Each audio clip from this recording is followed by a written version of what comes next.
আসসালামু আলাইকুম ওয়া রাহমাতুল্লাহি ওয়া বারাকাতুহু। আলহামদুলিল্লাহ ওয়াসসালাতু ওয়াসসালামু আলা রাসূলিল্লাহ ওয়া বা'দ।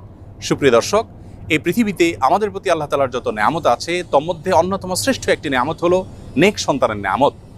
যে সমস্ত বাবা মাকে আল্লাহ তাআলা নিঃসন্তান রেখেছেন, সন্তানহীনতার কষ্ট এবং পরীক্ষা কত কঠিন সেটি তারাই সবচেয়ে ভালো বলতে পারবেন। আজ আমরা কোরআন এবং হাদিস থেকে এমন 5টি আমলের কথা শেয়ার করতে চাই যে আমলগুলোর মাধ্যমে আমরা শুধুমাত্র সন্তানই নয় বরং নেক সন্তান লাভ করব ইনশাআল্লাহ বিইذنিল্লাহ। তবে সবকিছুর আগে আমাদেরকে মাথায় রাখতে হবে সূরা শূরার 50 নম্বর আয়াত। আল্লাহ তাআলা বলেছেন, ইয়াহাবু লিমান ইয়াশাউ ইনাসা ওয়া ইয়াহাবু লিমান ইয়াশাউ যুকুর আও ইউযাওয়িজুহুম যুকরানা ওয়া ইনাসা ওয়া ইয়াজআলু মান ইয়াশাউ আকীমা।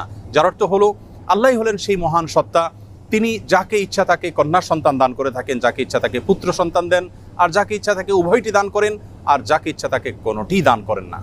আমাদের অনেক ভাই বোন আছেন যারা সন্তানহীনতার কষ্ট এবং দুঃখ গোছাবার জন্য, লাঘব করবার জন্য অনেক মাজারে গিয়ে ধর্ণা দেন, সেখানে গিয়ে সন্তান প্রার্থনা করে থাকেন। এই কাজটি আমাদের ঈমান হরণকারী একটি কাজ।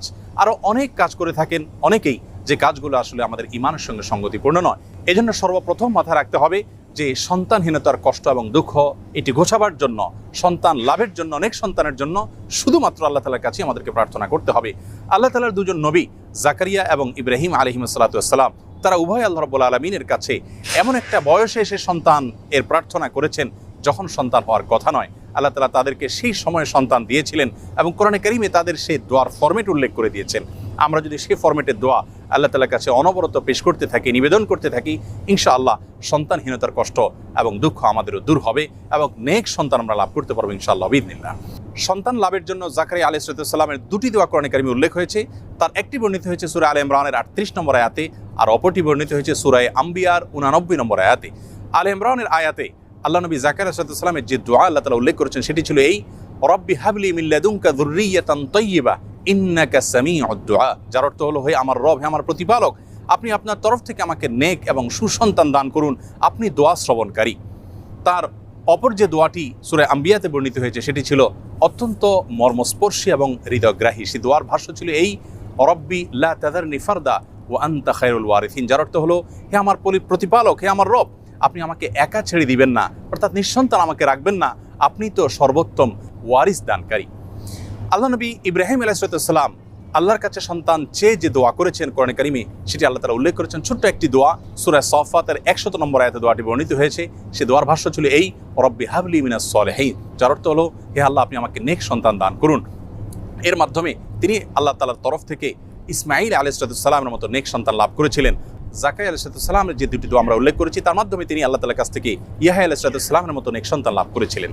প্রিয় দর্শক, তাহলে নেক সন্তান লাভের জন্য দুজন নবী থেকে 3টি দোয়া আমরা শিখলাম, জানলাম। সেই দোয়াগুলো আমরা যে কোনো সময় বেশি বেশি করে পাঠ করতে থাকবো ইনশাআল্লাহ। সেই সাথে চতুর্থ যে দোয়ার কথা বলবো সেটি বর্ণিত হয়েছে সূরা ফুরকানের 74 নম্বর আয়াতে।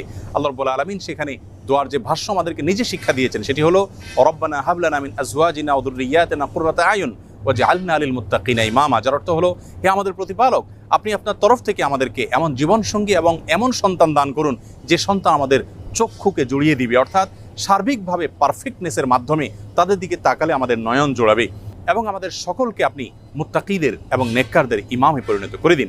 সেই সাথে সহবাসের সময় নবী আলাইহিস সালাম যে দোয়া শিক্ষা দিয়েছেন সেই দোয়া পাঠ করার মাধ্যমেও আল্লাহ তাআলার কাছে নেক সন্তান আশা করবেন এবং প্রার্থনা করবেন। 5 নম্বর এবং সর্বশেষ যে আমলটি কথা বলতে চাই সেটি হলো ইস্তেগফার।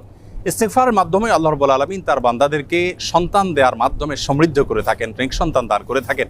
এবং এ বিষয়ে সূরা নূহের 10 থেকে 12 নম্বর আয়াতে আল্লাহ রাব্বুল আলামিন বিস্তারিতভাবে আলোকপাত করেছেন।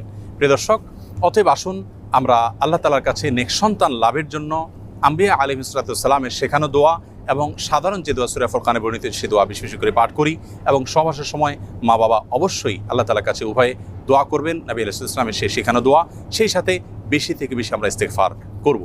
এর পাশাপাশি সন্তান না হওয়ার পেছনে বৈজ্ঞানিক যে সমস্ত কারণ আছে সে সমস্ত কারণগুলো আমরা উদ্ঘাটন করে সেগুলো থেকে যথাসম্ভব বেঁচে থাকার চেষ্টা করব এবং সুন্নাহ সম্মত লাইফস্টাইলকে আমরা অনুসরণ করব।